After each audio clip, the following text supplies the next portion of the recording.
One of the important topics for this week is confidentiality in education.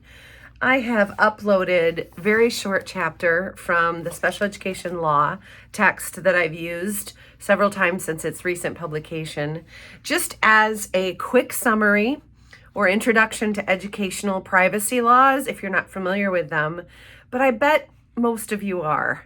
If you've worked in a school, you're familiar with laws like FERPA, and it's an important thing to review. It's only about 6 pages of the text, and it's got some interesting history and case law there. So please take a look at that while I give a quick overview.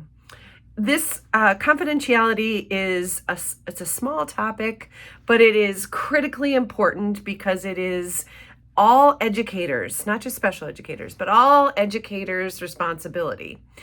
Best practice around FERPA, really at the core, is the right to privacy for students and families.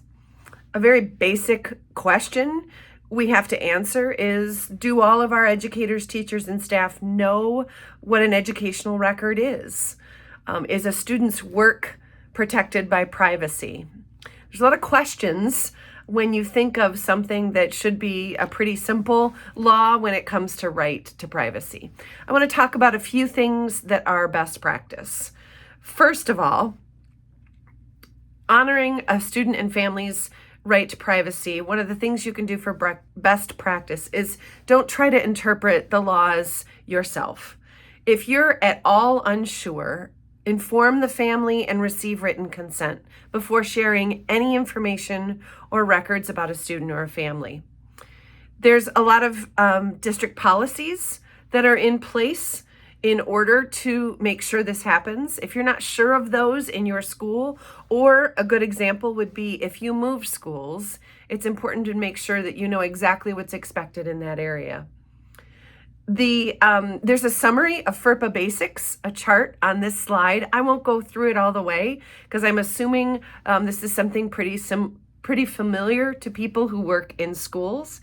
But it's important, again, that you understand that this is part of your basic responsibilities as a person who works in schools. One of the most important parts of FERPA that I would like to highlight is especially in the text, when they take a look and when they really zero in on the fact that educators may share educational records about a student when there is a legitimate educational interest for the student. And I think the best example of this is the history that they give us in this chapter when they talk about how before laws like FERPA were in place and clear, it was hard to share a student's IEP with all of the teachers that student and educators and staff that student sees during the day. I think this is important because we now have policies and laws in place that we need to make sure that all teachers of record have access to the IEP and knowledge of the IEP. That comes from basic privacy laws. Another good example or way to think about this is going back to the fact that different schools and different districts have different policies, but most middle schools and high schools, where students move from class to class during the day, have to have a policy in place to make sure that those important educational records, like an IEP, are open to all teachers. Again, it is part of the law that all teachers of a student with an IEP must have access to and knowledge of that IEP.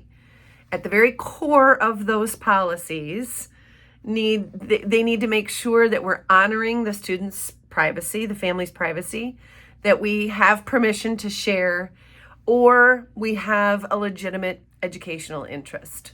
Think about this in a case where you might be doing tiered levels of support, and you may have a student with an IEP that is not in your class, but you still work with that student. We need to make sure that those important accommodations and modifications are communicated to all staff members. While you think about this as an instructional question, you can see where privacy issues might come to play, especially as we share more and more student records online.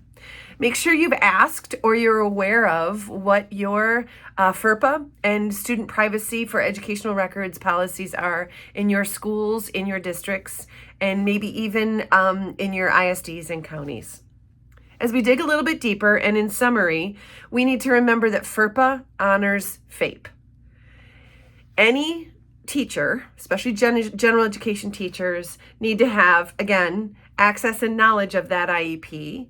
All family members must have access and knowledge of that IEP. If those two specific groups don't have access and knowledge of that IEP, there is not meaningful participation, especially with our families that aren't in schools every day with their students. Think about that as a direct tie through to a free and appropriate public education, and the part of that law that states explicitly that we need to have meaningful participation from everyone. If we don't have access to records, it's hard to have meaningful participation. This short chapter has a little bit of history and case law, which I find interesting, but I think it points to a larger piece of the puzzle, in that confidentiality laws are something we are finally really getting right, and we're acting in the best interest of the student and of the family to make sure we honor that right to privacy, but also the best educational setting and services that they can receive.